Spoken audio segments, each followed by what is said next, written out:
Peace, peace, peace es la orden. The orden is the peace. War, no. We're going to run the country until such time. We're going to take back the oil that, frankly, we should have taken back a long time ago.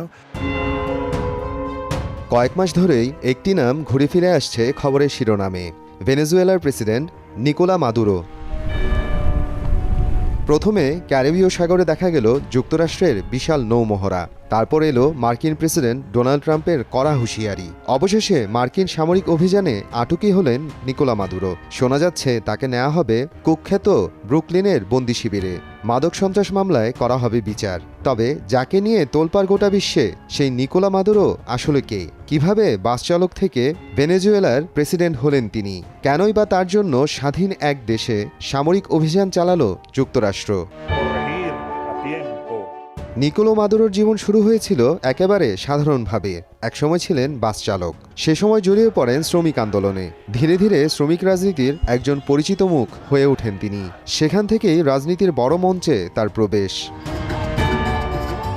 মূলত ১৯৯৮ সাল থেকে মাদুরোর রাজনৈতিক উত্থান শুরু। ভেনেজুয়েলার সমাজতান্ত্রিক বিপ্লবী নেতা হুগো শাভেজের অনুসারী তিনি। মাদুরোর স্ত্রী সিলিয়া ফ্লোরেসও ছিলেন শাভেজের ঘনিষ্ঠ বৃত্তে। ২০০৬ সালে শাভেজের মন্ত্রিসভায় পররাষ্ট্রমন্ত্রী হন মাদুরো। ২০১৩ সালে শাভেজের মৃত্যুর পর অন্তর্বর্তীকালীন প্রেসিডেন্ট হন তিনি। এরপর ২০১৩ সালে নির্বাচনে জিতে প্রথম মেয়াদে ক্ষমতায় আসেন, যদিও জয়টা হয়েছিল খুব অল্প ভোটের ব্যবধানে। ২০১৪ সাল থেকে ভেনেজুয়েলার অর্থনীতি ভেঙে পড়তে শুরু করে। চরম মুদ্রাস্ফীতি, খাদ্য সংকট, ঔষধের সংকট, সাধারণ মানুষ পড়ে যায় ভয়াবহ দুর্দশায়। একবেলা খাবার জোগাড় করতেই হিমশিম খেতে থাকে সবাই। পরিস্থিতি এতটাই খারাপ হয় যে হাজার হাজার মানুষ দেশ ছাড়তে বাধ্য হয়। তারা আশ্রয় নেয় পাশের দেশগুলোতে। লাতিন আমেরিকার ইতিহাসে এত বড় উদ্বাস্তু সংকট আগে কখনো দেখা যায়নি। এই পরিস্থিতির জন্য মাদুরোকে দায়ী করেন বিরোধী রাজনৈতিক দলের নেতারা। ২০১৮ সালে নির্বাচনে জিতে দ্বিতীয় মেয়াদে প্রেসিডেন্ট হন মাদুরো। সেই নির্বাচনে প্রায় ৬৮% ভোট পাওয়ার দাবি করা হয়। কিন্তু যুক্তরাষ্ট্র ও বিরোধীদের অভিযোগ নির্বাচনটি ছিল বিতর্কিত। ক্ষমতায় বসার পর আরও বড় হতে থাকে সেই অভিযোগের ঝুলি। গণতন্ত্র ধ্বংস ও মানবাধিকার লঙ্ঘনের মতো মারাত্মক অভিযোগও তোলা হয় মাদুরোর নামে। ২০১৭ সালের আগস্টে মাদুরো গঠন করেন জাতীয় সাংবিধানিক পরিষদ। লক্ষ্য ছিল সংবিধান সংশোধন। কিন্তু এই সিদ্ধান্ত নিয়েও শুরু হয় তীব্র বিতর্ক। একসময় মাদুরো বলেন তিনি ঐক্য ও শান্তি চান, কিন্তু বিরোধীদের দাবি এটা ছিল তার ক্ষমতা আরও শক্ত করার কৌশল। এছাড়াও দ্বিতীয় মেয়াদে মাদুরোর শাসনামলে তেলের দাম পড়ে যায়, দুর্নীতি বাড়ে, নীতিগত দুর্বলতা স্পষ্ট হয়। এর ফল ভয়াবহ মূল্যস্ফীতি, রাজনৈতিক অস্থিরতা ও আন্তর্জাতিক নিষেধাজ্ঞা। Peace, peace, peace es la orden. The orden is the peace. War, no. War, no. Deed, no. Peace and lies and love. Okay, thank you very much. This is big stuff. Trump দ্বিতীয় মেয়াদে ক্ষমতায় আসার পর থেকেই Maduro সরকারের উপর চাপ বাড়তে থাকে। সেপ্টেম্বরে যুক্তরাষ্ট্রের সেনারা দক্ষিণ আমেরিকা থেকে যুক্তরাষ্ট্রে মাদক বহনের অভিযোগে অভিযুক্ত নৌযানগুলোকে লক্ষ্যবস্তু করা শুরু করে।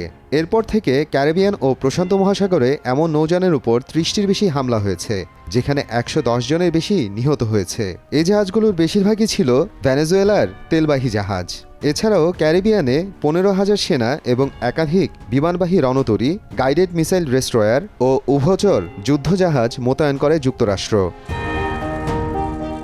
এদিকে যুক্তরাষ্ট্রের ক্রমবর্ধমান চাপ ও সম্ভাব্য সামরিক হস্তক্ষেপের পদক্ষেপ সরকার উৎখাতের চেষ্টা বলে অভিযোগ তোলেন ভেনেজুয়েলার প্রেসিডেন্ট নিকোলাস মাদুরো। ভেনেজুয়েলা সংকটের চাপে পড়ে কলম্বিয়া, ব্রাজিল ও পেরু। নিষেধাজ্ঞা আসে মাদুরো, তার স্ত্রী ও ঘনিষ্ঠদের বিরুদ্ধে।